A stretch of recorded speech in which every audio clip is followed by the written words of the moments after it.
Hello students, पिछले video lecture में हम लोगों ने फिनिट और नॉन फिनिट वर्ब पढ़ी थी। आज हम लोग पढ़ेंगे पार्ट्स ऑफ फिनिट वर्ब। तो चलिए चलते हैं अपनी क्लास की तरफ और देखते हैं कि फिनिट वर्ब के पार्ट्स कौन कौन से होते हैं। तो पार्ट्स ऑफ फिनिट वर्ब में फिनिट के वर्ब की दो पार्ट होती हैं। पहली पार्ट हमारे पास क्या होती है? Transitive verb. दूसरी पार्ट होती है हमारे पास इंट्रांसिटिव वर्ब।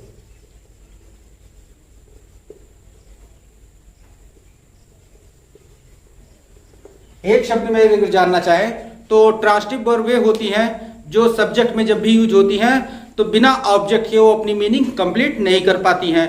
उन वर्ब्स को हम लोग ट्रांसिटिव वर्ब कहते हैं। और इंट्रांसिटिव वर्ब वे होती हैं जिनको हम लोग अगर सब्जेक्ट में यूज करते हैं तो वो बिना ऑब्जेक्ट के भी अपनी मीनिंग कंप्लीट कर लेती हैं, तो वे वर्ब्स हमारी इंट्रांसिटिव वर्ब होती है। तो चलिए चलते हैं, इनकी डेफिनेशन लिखते हैं, इनके कुछ एग्जांपल देखते हैं और ट्रांसिटिव और इंट्रांसिटिव वर्ब को बहुत क्लियरली, बहुत अच्छे से समझते हैं। तो ट्रांसिटिव वर्ब को हिंदी में हम लोग सकर्मक क्रिया भी कहते हैं।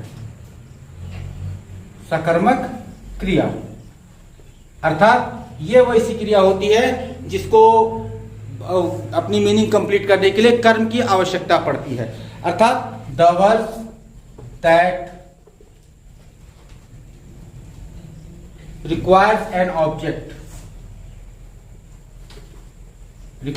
an object is called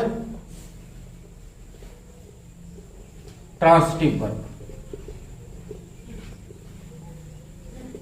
यहां पे बता रहा है कि वैसी वर्ब जिनको अपनी मीनिंग कंप्लीट करने के लिए वर्ब ऑब्जेक्ट की आवश्यकता होती है, वो सारी वर्ब हमारी ट्रांसिटिव वर्ब होती हैं। क्लियर?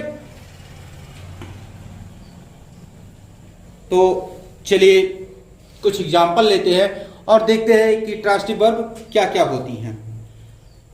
यहां पे इसकी एक डेफिनेशन मैंने लिख दी है, दूसरी डेफिनेशन देखिए क्या होती है।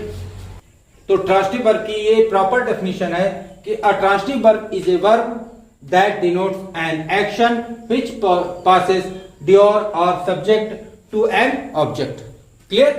तो इस डेफिनेशन को आप लोग लिख लीजिए। इसके बाद इसकी एग्जांपल को लेते हैं और समझते हैं कि ये ट्रांसिटिव वर्ब क्या क्या होती है और कैसी वर्ब ये होती है कि जिनको अर्थ कंप्लीट करने के लिए एक ऑब्जेक्ट की आवश्यकता होती है। तो चलिए इसे नोट कर लीजिए। जिसे यहां पे पहला एग्जांपल हमने लिया कि रानी सिंग्स अ सॉन्ग। यहां पे सिंग्स जो होगी ये ट्रांसिटिव वर्ब होती है। ये बिना ऑब्जेक्ट के अपना अर्थ पूरा नहीं कर सकती है, तो यहां पे सिंग्स हमारी ट्रांसिटिव वर्ब हुई। जैसे यू रोट एन एसे, अर्थात ये रोट वर्ब, ये राइट जो शब्द है, राइट वर्ब जो है ये एक ट्रांसिटिव वर्ब होती है, क्योंकि राइट के बाद यदि हमने ऑब्जेक्ट नहीं दिया तो ये राइट जो है अपनी कंप्लीट मीनिंग नहीं दे पाता है, तो इसलिए राइट हमारा एक ट्रांसिटिव वर्ब है। अब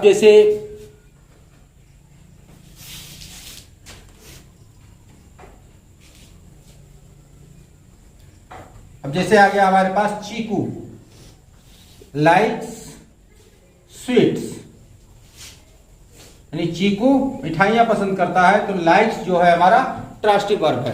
तो कुछ ऐसे वर्ब होते हैं जिनको यदि उनकी मीनिंग ना दी, यदि उनके साथ ऑब्जेक्ट ना यूज किया जाए तो वो वर्ब हमारी कंप्लीट मीनिंग नहीं दे पाती है, तो वो सारी वर्ब हमारी ट्रांसिटिव वर्ब होती हैं। क्लियर? तो चलिए एग्जांपल को नोट कर लीजिए, फिर इसके आगे बढ़ते हैं।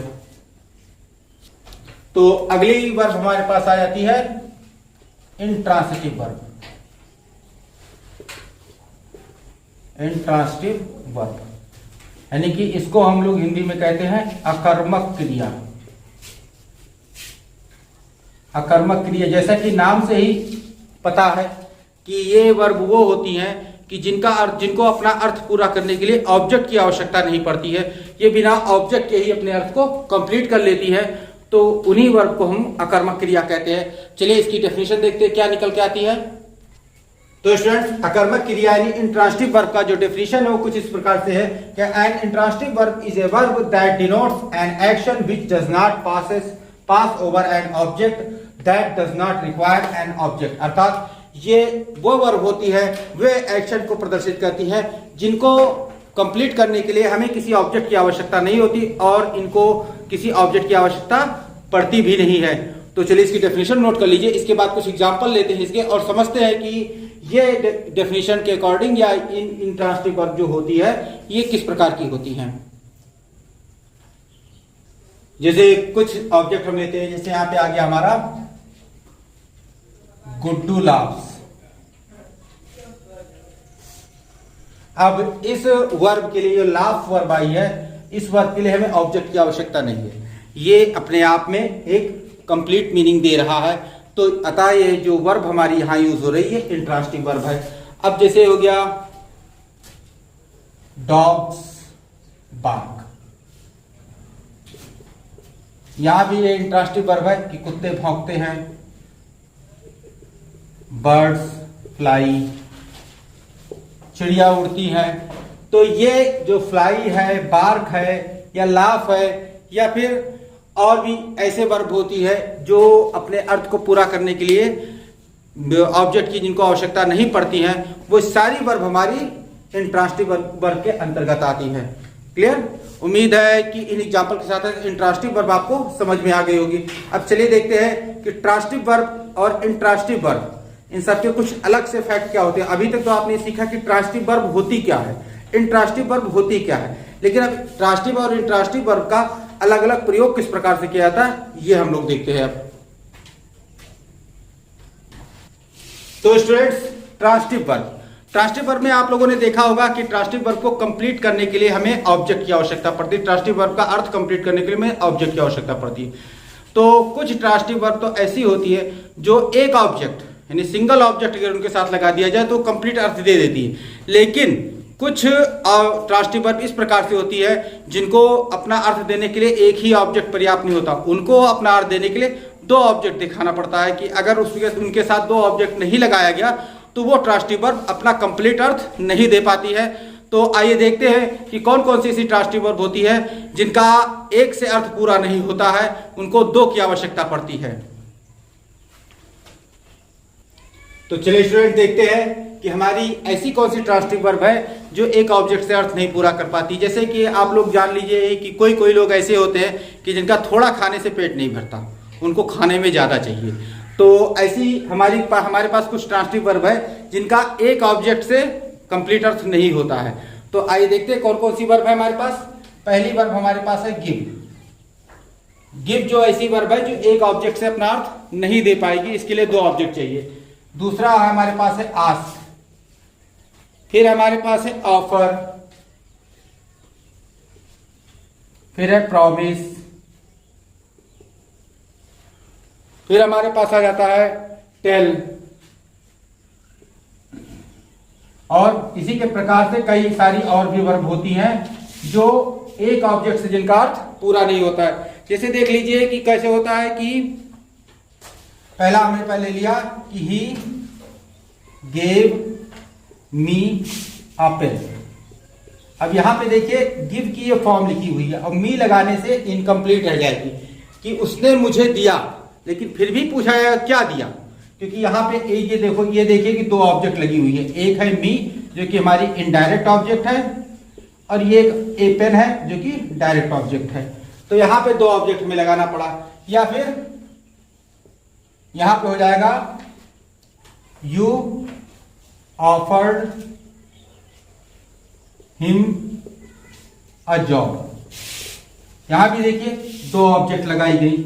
ऑफर जो यहां पे दिया मैंने, ऑफर शब्द के साथ, ऑफर वर्ब के साथ एक ऑब्जेक्ट उसका अर्थ नहीं कंप्लीट कर पाता है, इसीलिए यहां पे हमें दो ऑब्जेक्ट देना पड़ता है। तो यहां पे प्रॉमिस जो होगा कि you promised me to help him। यहां भी देखिए एक ऑब्जेक्ट यहां, एक ऑब्जेक्ट यहां, दो ऑब्जेक्ट के बगैर इनका अर्थ पूरा ही नहीं होता है। तो ऐसी जितनी भी जो वर्ब होती है जिनका दो ऑब्जेक्ट के बगैर अर्थ पूरा नहीं होता वो ट्रांसिटिव वर्ब तो होती है, लेकिन वो दो ऑब्जेक्ट वाली ट्रांसिटिव वर्ब होती हैं। अधिकतर वर्ब हमारी ट्रांसिटिव वर्ब एक ही ऑब्जेक्ट वाली होती है, लेकिन कुछ वर्ब ऐसी होती है जो दो ऑब्जेक्ट वाली होती है। तो चलिए इन्हें नोट कर लीजिए और फिर हम आगे बढ़ के और कुछ देखते हैं। तो स्टूडेंट्स यहाँ पे जो वे ट्रांसिटिव वर्ब मैंने लिखी जिनको डबल ऑब्जेक्ट की आवश्यकता पड़ती है, जैसे he gave me a book, यहाँ गेव जो है मी और अ बुक दो ऑब्जेक्ट लेकर आया। I asked him it's price, ये भी दो ऑब्जेक्ट के साथ आस्क भी आया। सोनल बॉट मी अ शर्ट, ये बॉट जो है ये भी दो ऑब्जेक्ट लेकर आया। She promised me her support, तो मी और हर सपोर्ट ये दोनों ऑब्जेक्ट है। प्रॉमिस अर्थात ये हमारी डबल ऑब्जेक्ट वाली ट्रांसिटिव वर्ब है। फिर द ओल्ड मैन टोल्ड, यहाँ पे जो द बॉयज अ स्टोरी, ये दो ऑब्जेक्ट दिखाई दे रहा है अर्थात टेल भी हमारा डबल ऑब्जेक्ट वाला ट्रांसिटिव वर्ब है। The magistrate find him 50,000 rupees, ये दो ऑब्जेक्ट इसमें दिख रहे हैं अर्थात फाइंड जो शब्द है हमारा फाइंड वर्ब है, ये भी डबल ऑब्जेक्ट वाली ट्रांसिटिव वर्ब है। फिर Sonali offered me a cup of T, ये भी दो ऑब्जेक्ट के साथ आया। ऑफर जो अभी लिखा भी दिए कि ऑफर जो हमारा डबल ऑब्जेक्ट वाला ट्रांसिटिव वर्ब है। द हर्मिट डिड, यानी डू भी जो डिड है डू, ये इसका भी डबल ऑब्जेक्ट वाला ट्रांसिटिव वर्ब है, जैसे did them a good service. फिर है माय फादर सेंट यानी मी मनी, ये दो ऑब्जेक्ट के साथ आया। सेंड भी हमारा डबल ऑब्जेक्ट वाला ट्रांसिटिव वर्ब है। फिर the disease cost him much trouble, him और मच ट्रबल ये दो ऑब्जेक्ट है, इसीलिए कास्ट वर्ब भी जो है हमारी डबल ऑब्जेक्ट वाली ट्रांसिटिव वर्ब है। क्लियर? तो उम्मीद है कि इन एग्जाम्पल की सहायता से जो वे ट्रांसिटिव वर्ब आपको समझ में आ गई जो डबल ऑब्जेक्ट के साथ आती है। क्लियर? तो इन जो एग्जाम्पल्स है इनको आप नोट कर लीजिए, फिर आगे बढ़े हम लोग। तो स्टूडेंट्स, बात जब डबल ट्रांसिटिव वर्ब की चल रही है तो यहां पे आप लोगों को जानना होगा कि डबल ऑब्जेक्ट जब यूज होते हैं तो उसमें से एक ऑब्जेक्ट डायरेक्ट ऑब्जेक्ट होता है, एक ऑब्जेक्ट इनडायरेक्ट ऑब्जेक्ट होता है। तो आप लोगों ने अधिकतर सेंटेंस ऐसे देखे होंगे कि इसमें डबल ऑब्जेक्ट का यूज होता है। तो किसी सेंटेंस में आपने देखा होगा कि सीधे सीधे लिखा रहता है, लेकिन किसी किसी सेंटेंस में जो प्रीपोजिशन होता है टू या फॉर, इसका प्रयोग रहता है। तो चलिए देखते हैं कि किस सेंटेंस में हमें टू या फॉर का प्रयोग करना है प्रीपोजिशन का, और किस सेंटेंस में हमें सीधे सीधे लिख देना है। तो आप लोग चलिए इसे देख लेते हैं हम लोग। तो स्टूडेंट्स, ये एक सेंटेंस मैंने लिखा है कि my father sent me 500 rupees. अब इसमें एक डायरेक्ट ऑब्जेक्ट होता है, एक इनडायरेक्ट ऑब्जेक्ट होता है। मैंने पार्ट्स ऑफ सेंटेंस में डायरेक्ट और इनडायरेक्ट ऑब्जेक्ट को बहुत क्लियरली समझाया है, लेकिन एक बार आपके लिए और बता दे रहा हूं कि वे ऑब्जेक्ट जो हमारे होते हैं, जो सजीव होते हैं, जो जीवित होते हैं, वो इनडायरेक्ट ऑब्जेक्ट में काउंट होते हैं, और वे जो होते हैं जो निर्जीव होते हैं वो डायरेक्ट ऑब्जेक्ट में काउंट होते हैं। तो आप लोग ये ध्यान रखिए कि जब भी डायरेक्ट ऑब्जेक्ट के पहले इनडायरेक्ट ऑब्जेक्ट आता है तो वहां पे हमें प्रीपोजिशन का यूज नहीं करना रहता है। जैसे ये हमारे पास है, फिर यहां पे हमने ले लिया कि यू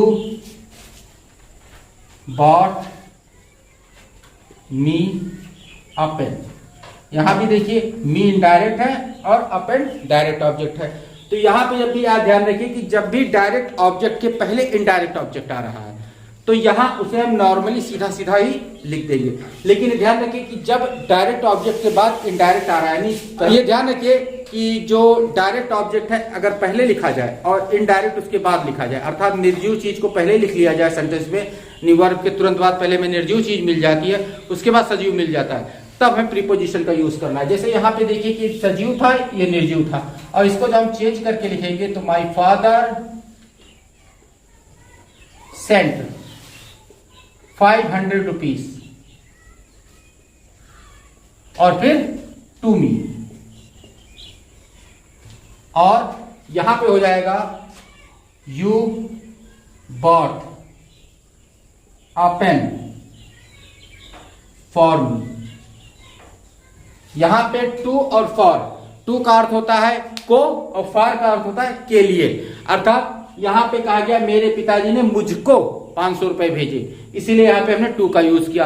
लेकिन यहाँ कहा गया तुमने मेरे लिए एक पेन खरीदा, इसलिए यहाँ पे हमने फॉर का प्रयोग किया। तो सेंटेंस का वो पढ़िए, और सेंटेंस का यदि अर्थ कह रहा है कि आपको लिए लगाना है, के लिए लगाना है, तो आप इनडायरेक्ट ऑब्जेक्ट के पहले फॉर का यूज कर लीजिए। लेकिन अगर सेंटेंस का अर्थ ये कह रहा है कि नहीं आपको को लगाना है, तो आपको वहां पे टू का प्रयोग करना रहेगा। क्लियर? तो उम्मीद है ये चीज आपको समझ में आ गई होगी कि किस सेंटेंस में हमें टू लगाना है, किस में फॉर लगाना है, या किस में कुछ भी नहीं लगाना है। तो आप लोग इसे नोट कर लीजिए और फिर इसके आगे बढ़ के हम कुछ और रूल्स देखते हैं। तो स्टूडेंट्स, कुछ ट्रांसिटिव वर्ब ऐसी होती हैं जो अपने सब्जेक्ट के अर्थ के अनुसार कभी इंट्रांसिटिव में चेंज हो जाती हैं, कभी ट्रांसिटिव में चेंज हो जाती हैं। तो चलिए देखते हैं कौन कौन सी ऐसी वर्ब होती है जो अपने सब्जेक्ट के अर्थ के अनुसार इंट्रांसिटिव और ट्रांसिटिव में चेंज होती रहती है। जैसे यहां पे हमने लिया बॉयज फ्लाई अ काइट, तो यहां पे देखिए फ्लाई जो है ट्रांसिटिव वर्ब बन गई, ठीक है। अगर यहीं पे हमने लिख दिया बर्ड्स फ्लाई, तो ये हमारी इंट्रांसिटिव वर्ब हो गई। यहां देखिए फ्लाई वर्ड जो है ये अपने सब्जेक्ट के अर्थ के अनुसार कभी ट्रांसिटिव कभी इंट्रांसिटिव में चेंज होता रहता है। जैसे बॉयज यहां आया तो ये बॉयज मतलब किसी चीज को उड़ा रहे हैं, तो फ्लाई हमारा ट्रांसिटिव वर्ब है। लेकिन बर्ड ये स्वयं उड़ रही है, तो ये हमारा इंट्रांसिटिव वर्ब है।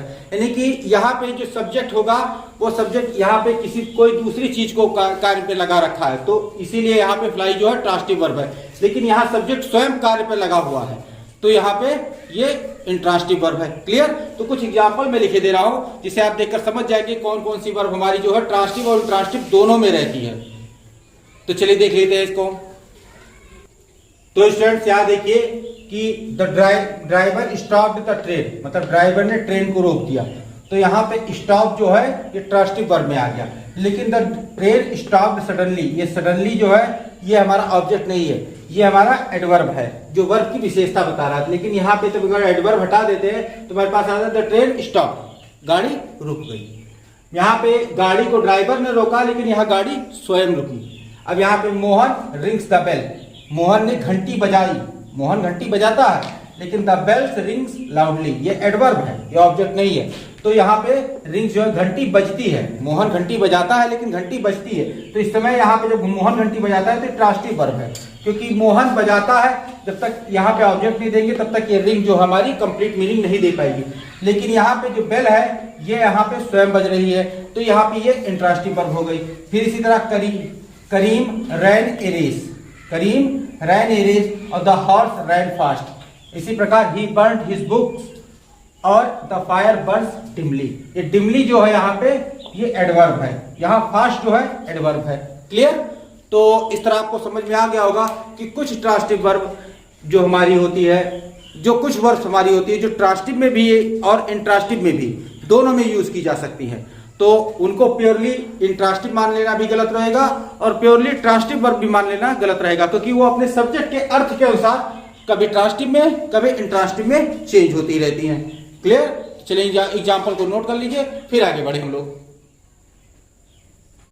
तो स्टूडेंट्स, कुछ इंट्रांसिटिव वर्ब ऐसी होती है कि जिनको ट्रांसिटिव बनाया जा सकता है।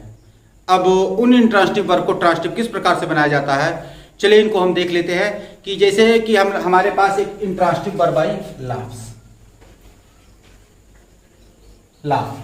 अब इसको, ये हमारे पास इंट्रांसिटिव वर्ब है, ये बिना ऑब्जेक्ट के अपना अर्थ पूरा करती है, और इसका एक सेंटेंस बना कि प्रिया लाफ्स, प्रिया लाफ्स, प्रिया हंसती है। अब इसी को हम कहें आपसे कि इसको ट्रांसिटिव वर्ब में चेंज कीजिए, तो कैसे चेंज करेंगे? तो ट्रांसिटिव वर्ब में चेंज करने का, इंट्रांसिटिव वर्ब को जब भी ट्रांसिटिव वर्ब में चेंज करते हैं तो सीधा सा फंडा है कि उनके साथ हम प्रीपोजिशन को जोड़ देते हैं, और प्रीपोजिशन जोड़कर उन इंट्रांसिटिव वर्ब को हम लोग ट्रांसिटिव बना देते हैं। जैसे कि यहां पे हो जाएगा प्रिया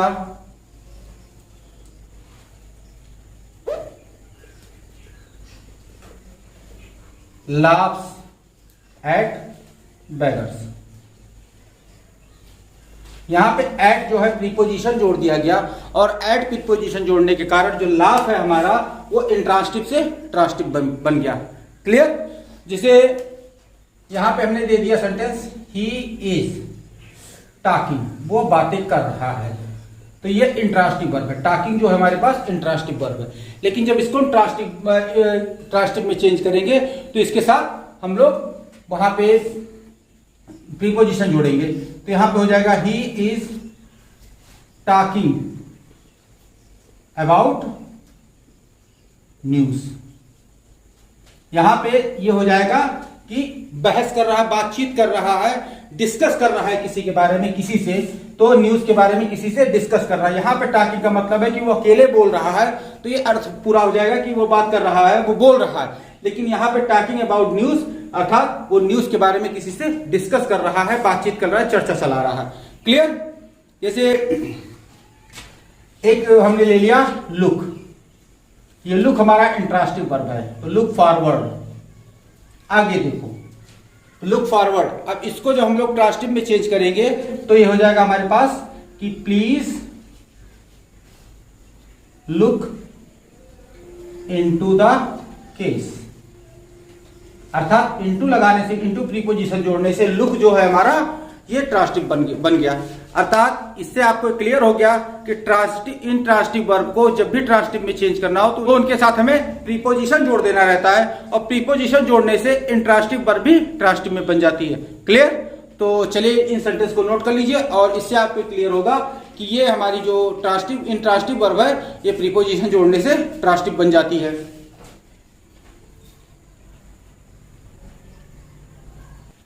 तो कभी कभी हम लोग जो प्रीपोजिशन है, इसमें आपने इसके पहले वाली स्लाइड में जो एग्जांपल्स लिखाए थे उस एग्जांपल में आपने देखा कि मैंने प्रीपोजिशन को इंट्रांसिटिव वर्ब के बाद ऐड किया था, जिससे वो ट्रांसिटिव बन गई थी। लेकिन कभी कभी कुछ प्रीपोजिशन ऐसे हैं जो इंट्रांसिटिव वर्ब के पहले प्रयुक्त हो जाते हैं, और हमें वहां पे इंट्रांसिटिव वर्ब को पहले प्रयुक्त करके वहां पे उन सेंटेंस, उन वर्ब्स को हम लोग ट्रांसिटिव में बना लेते हैं। जैसे एग्जाम्पल ले लेते हैं इसका हम, तो यहाँ पे इन एग्जांपल्स में देखिए कि ये कम के पहले ओवर आया है, ये प्रीपोजिशन है हमारा।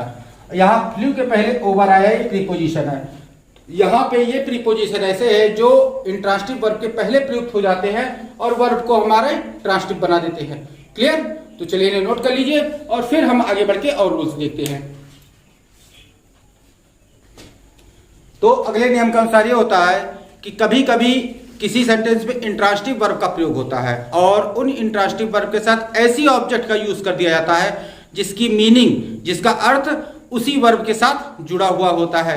अर्थात वो वर्ब जो होगी वो इंट्रांसिटिव वर्ब ऐसी होती है कि वो अपने ऑब्जेक्ट को तो साथ में लाती ही है, अकर्मक क्रिया ऑब्जेक्ट लेकर आती है, लेकिन उस ऑब्जेक्ट की जो मीनिंग होती है उसी क्रिया के साथ, उसी वर्ब का ऐड रहती है। तो देखते हैं कैसे एग्जाम्पल से लेते हैं। तो एग्जाम्पल ये है कि माई ग्रैंड मदर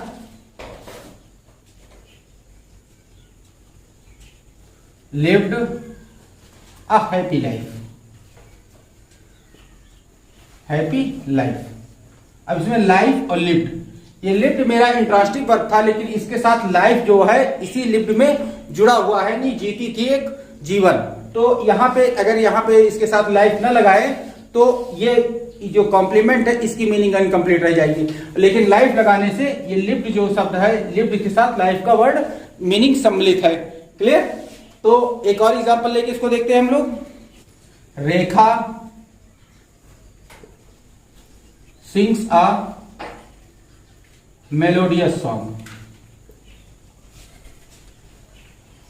तो यहां पे सिंग्स और सॉन्ग ये दोनों एक साथ जुड़े हुए, ये हमारा वर्ब है इंट्रांसिटिव वर्ब, और सॉन्ग हमारा ऑब्जेक्ट है जिसका अर्थ जो है इसी सिंग के साथ जुड़ा हुआ है। बीच में मेलोडियस और हैप्पी ये हमारे एडजेक्टिव है, इससे कोई मतलब नहीं है, लेकिन यहाँ पे जो वर्ब है और ये ऑब्जेक्ट है, ये ऑब्जेक्ट जो है इसी वर्ब के साथ जुड़ा हुआ है। क्लियर? अब यहाँ पे एक और ले लेते हैं। I slept a sound sleep. तो यहां पे स्लेप्ट और स्लीप ये दोनों एक साथ जुड़े हुए हैं। तो इस प्रकार से हम कह सकते हैं कि इंट्रांसिटिव वर्ब के साथ कभी कभी ऐसी ऑब्जेक्ट को जोड़ दिया जाता है कि उस ऑब्जेक्ट का जो मीनिंग होती है उसी वर्ब के साथ वो जुड़ी हुई होती है। तो उम्मीद है ये चीज आपको समझ में आ गई होगी। चलिए इसे आप नोट कर लीजिए और नोट करने के बाद फिर हम लोग अगले रूल की तरफ बढ़ते हैं।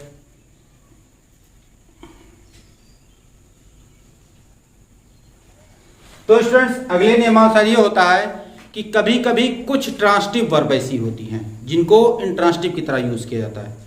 अर्थात आपने इसके पहले देखा कि कुछ इंट्रांसिटिव वर्ब को हम लोग प्रीपोजिशन लगा के ट्रांसिटिव बना लेते हैं, उसी प्रकार से कुछ ट्रांसिटिव वर्ब होती है जिनको कभी कभी इंट्रांसिटिव में यूज किया जाता है।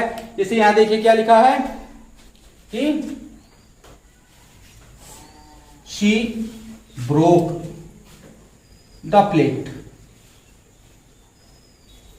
इसमें देखिए ब्रोक जो है ये क्या ट्रांसिटिव वर्ब है, क्योंकि इसके साथ अगर प्लेट ना लगाइए तो इसकी मीनिंग कंप्लीट नहीं होती।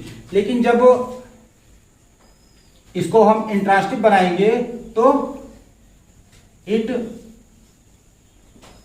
Broke into pieces. अर्थात अगर इंट्रांसिटिव वर्ब में प्रीपोजिशन का यूज कर दिया जाए तो वो ट्रांसिटिव बन जाती है, और ट्रांसिटिव वर्ब को में अगर प्रीपोजिशन का यूज किया तो इंट्रांसिटिव हो जाती है। क्लियर?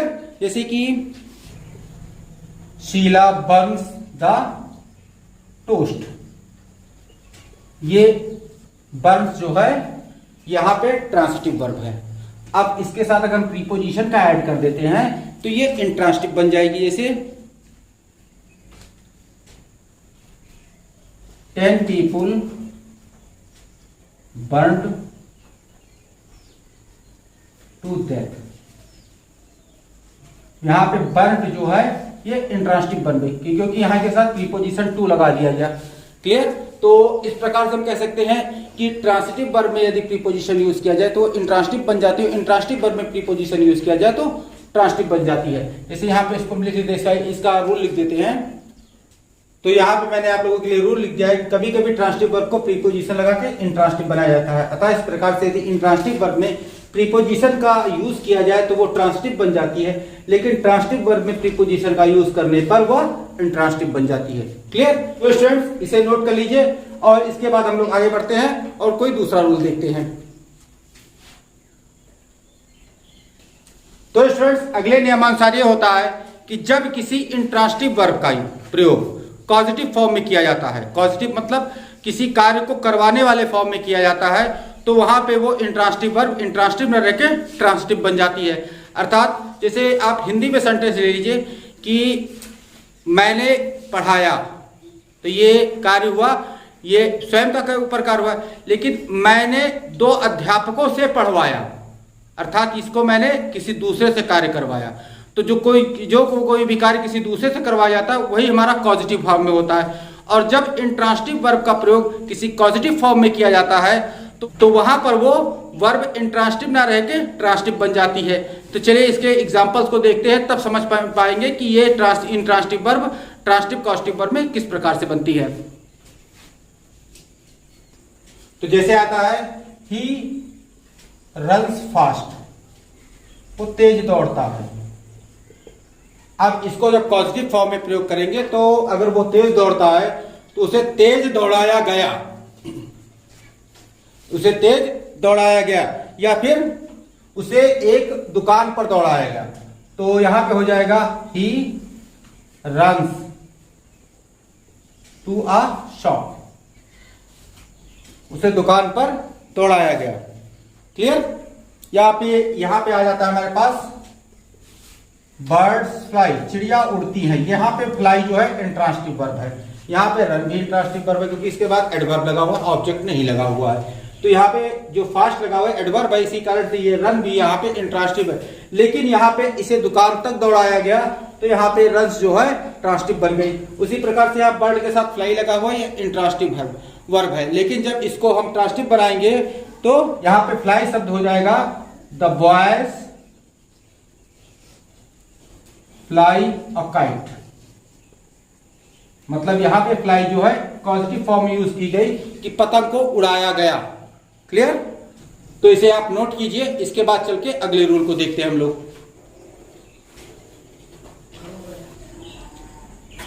तो स्टूडेंट्स इसी के साथ आज का वीडियो लेक्चर समाप्त किया जाता है। उम्मीद है इस वीडियो लेक्चर में मैंने जितना भी ट्रांसिटिव वर्ब इंट्रांसिटिव वर्ब के बारे में रूल लिखाया है उसे समझाया है वो आपने अपनी कॉपी पे नोट कर लिया होगा और उसे अच्छे से समझ लिया होगा। अगर समझ में नहीं आता है तो इस वीडियो को फिर से रिपीट करके देखिए, और फिर भी समझ में नहीं आता है तो कमेंट बॉक्स में आइए, अपने क्वेश्चन को मुझे बताइए कि आपके क्वेश्चन क्या है, क्या चीज़ आपकी समझ में नहीं आई है। तो मैं वहाँ पे अपना पूरा प्रयास करूँगा कि आपके इन क्वेश्चन को जल्द से जल्द उनका आंसर दे सकूँ। और साथ ही साथ ये ट्रांसिटिव वर्ब इंट्रांसिटिव वर्ब अभी ख़त्म नहीं हुई है, इसका पहला पार्ट आज हमने शूट किया है। और इसको मैं आप तक पहुंचा दूंगा। उसके बाद नेक्स्ट पार्ट में जल्दी इसका शूट करूंगा, क्योंकि अगर मैंने दोनों पूरे बिट ट्रांसटिव विन ट्रांसटिव को एक ही वीडियो में जोड़ दिया तो ये वीडियो लेक्चर बहुत लंबा हो जाएगा। तो आप लोगों के लिए बहुत ज़्यादा समझने वाले मतलब बोरियत होने लगेगी कि वीडियो लेक्चर बहुत लंबा जा रहा है। इसीलिए ये जो वीडियो लेक्चर है हमने लगभग आधे घंटे का ही रखा है कि जिसमें आपको पढ़ते समय बोरियत ना महसूस हो। और साथ ही साथ वर्ब से संबंधित अभी इसमें कई सारे टॉपिक बाकी हैं, कई सारे रूल बाकी हैं, एक दो रूल नहीं कई सारे रूल बाकी हैं। ये वर्ब जितनी जल्दी खत्म होने वाली नहीं है।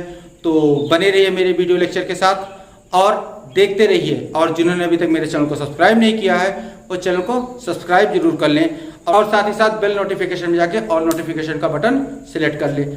तो मिलते हैं किसी नेक्स्ट वीडियो लेक्चर में। Till then stay tune with our channel, keep watching, keep learning, take care, thank you and bye.